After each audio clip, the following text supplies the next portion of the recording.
प्यारे दोस्तों, Medina Munawwara में गुज़श्ता शब नमाज तरावी के दौरान दो सगे भाइयों की रूह अचानक परवाज कर गई।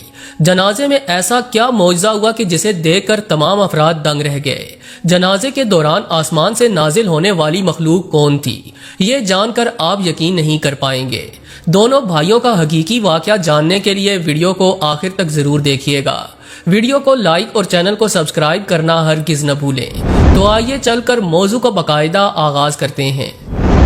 प्यारे दोस्तों, ये वाकया दो सगे भाइयों का है जिनका ताल्लुक पाकिस्तान से था। तकरीबन 2 दिन कबल मदीना मुनव्वरा में नमाज तरावी के बाद जब लोग मस्जिद नबवी से निकलकर घरों को जा रहे थे तो मस्जिद नबवी की हदूद के बाहर एक शोर सुनाई दिया, जिसे सुनकर लोग परेशान हो गए। यूं महसूस होता था कि जैसे कहीं झगड़ा हो रहा हो। लोग इस शोर का ताक़ुब करते हुए जब वहां पहुंचे तो एक नौजवान जिसकी उम्र 35 बरस के करीब थी, वो एक 45 साला शख्स का गिरेबान पकड़े हुए उसे कुछ कह रहा था, लेकिन वो 45 साला शख्स उसकी बात मानने से इनकार कर रहा था। अभी वहां लोगों का हजूम जमा ही हो रहा था और लोगों को बात की नोयत भी समझ में नहीं आई थी कि अचानक 35 साला नौजवान ने जेब से तेज धार चाकू निकाला और सामने खड़े शख्स के पेट में घोंप दिया।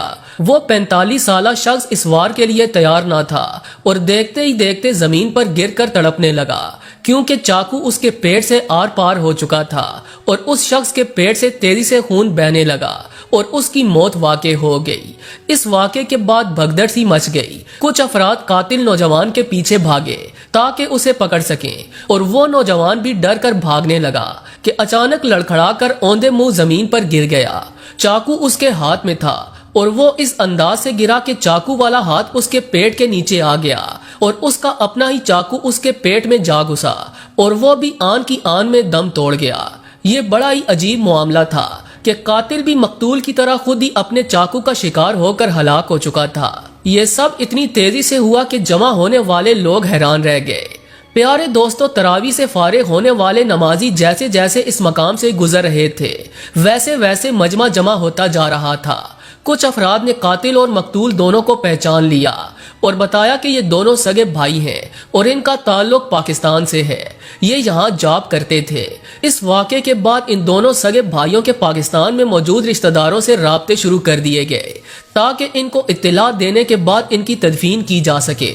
मगर सारी रात गुजरने के बाद सुबह सादे के वक्त राब्ता हुआ तो इन दोनों सगे भाइयों के रिश्तेदारों ने इजाजत दे दी कि इन्हें मदीना मुनव्वरा के किसी कब्रिस्तान में दफना दिया जाए। अगले रोज चंद अफराद ने इनकी तदफीन का इंतजाम किया और नमाज जोहर के बाद जनाजा कब्रिस्तान ले जाया जाने लगा। जनाजे में शरीक अफराद हैरान थे कि छोटे भाई ने बड़े भाई को कत्ल क्यों किया और खुद कैसे अल्लाह के इंतकाम की बदौलत उसी चाकू से हलाक हो गया। जब दोनों भाइयों का जनाजा ले जाया जाने लगा तो दिन ऐसा गर्म था कि गोया सूरज लोगों के सरों पर बराह रास्त आग उगल रहा हो। मकामी अफराद अभी जनाजा लेकर जा ही रहे थे कि कुछ लोगों की नजर आसमान की तरफ उठी और उनके मुंह से हैरत भरी चीख निकल गई, जिस पर बाकी सभी अफराद भी मुतवज्जे हुए और जब उन्होंने भी आसमान की जानिब निगाह उठाकर देखा तो उनकी आंखें फटी की फटी रह गईं। आसमान पर जो मंजर था वो पहले कभी किसी ने देखा और न सुना था। दरअसल आसमान पर एक बहुत बड़ा सफेद रंग का परिंदा पर फैलाए जनाजे के ऊपर उड़ रहा था। परिंदे का साइज इतना बड़ा था कि जब वो कदरे करीब आया तो इसके परों के साए ने आधे लोगों को ढांप लिया। मगर हैरानी की बात तो यह थी कि कत्ल होने वाले बड़े भाई की मैयत पर उस अजीबो गरीब परिंदे ने साया कर रखा था, जबकि छोटा भाई जिसने बड़े भाई को कत्ल किया था उसकी मैयत धूप की तमाजत में थी। प्यारे दोस्तों, ये देखकर बेशतर अफराद सवाल करने लगे कि ये कैसा मौजज़ा है। बहरहाल पूरे रास्ते उस अजीबो गरीब परिंदे ने कत्ल होने वाले शख्स की मैयत को अपने साए में रखा और जब जनाजा पढ़ाया जाने लगा तब भी ये परिंदा हवा में मुअल्लक रहा।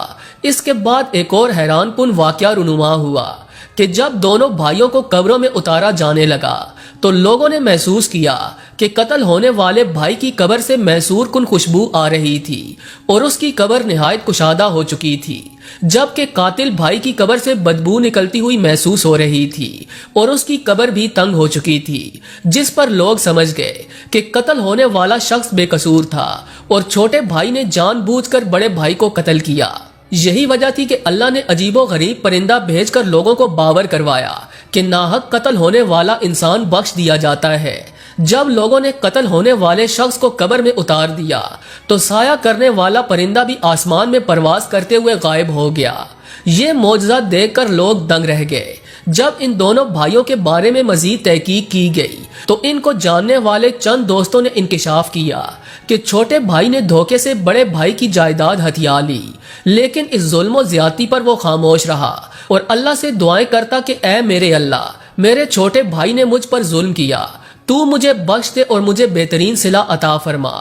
بڑے بھائی کے پاس باپ کا دیا ہوا ایک چھوٹا سا مکان بھی تھا جسے وہ آخری نشانی سمجھ کر بیچتا نہیں تھا، لیکن چھوٹا بھائی وہ مکان بھی بڑے بھائی سے چھیننا چاہتا تھا۔ یہی وجہ تھی کہ گزشتہ شب تراویح کے بعد دونوں میں تکرار ہو گئی۔ بڑے بھائی نے مکان دینے سے انکار کر دیا، اس پر چھوٹے بھائی نے اپنے ہی سگے بھائی کو قتل کر ڈالا، مگر اللہ نے بہترین انتقام لیتے ہوئے چھوٹے بھائی کو بھی اس کے انجام تک پہنچا دیا۔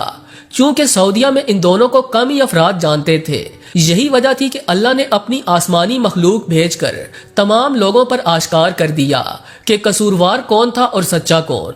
پیارے دوستو، رمضان کے مقدس مہینے میں رونما ہونے والے اس واقعے نے سبھی مسلمانوں کو حیران کر رکھا ہے کہ کیسے اللہ نے مظلوم کی مدد فرمائی۔ اللہ کی ذات پر بھروسہ کرنے والے اور اسی سے مدد طلب کرنے والے کبھی ناکام نہیں ہوتے۔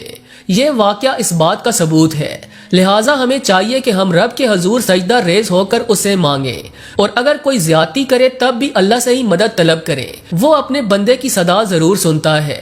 حضرت ابن عباس رضی اللہ تعالی عنہ سے روایت ہے کہ نبی اکرم صلی اللہ علیہ وآلہ وسلم نے حضرت معاذ رضی اللہ تعالی عنہ کو جب عامل بنا کر یمن بھیجا تو آپ صلی اللہ علیہ وآلہ وسلم نے انہیں ہدایت فرمائی کہ مظلوم کی بد دعا سے ڈرتے رہنا، کیونکہ اس کے اور اللہ کے درمیان کوئی پردہ نہیں ہوتا، یعنی وہ فوراً پروردگار تک پہنچ جاتی ہے اور ظالم اپنے انجام تک پہنچ جاتا ہے۔ اس کا یہ مطلب نہیں کہ ظالم کو اسی وقت سزا ہوتی ہے، بلکہ اللہ پاک جس طرح چاہتا ہے ویسے ہی حکم دیتا ہے، کبھی تو فوراً سزا دیتا ہے تو کبھی ایک مدت کے بعد، لیکن اسے ہر حال میں حساب دینا ہوتا ہے، لہٰذا مظلوم کی بد دعا سے بچنا چاہیے۔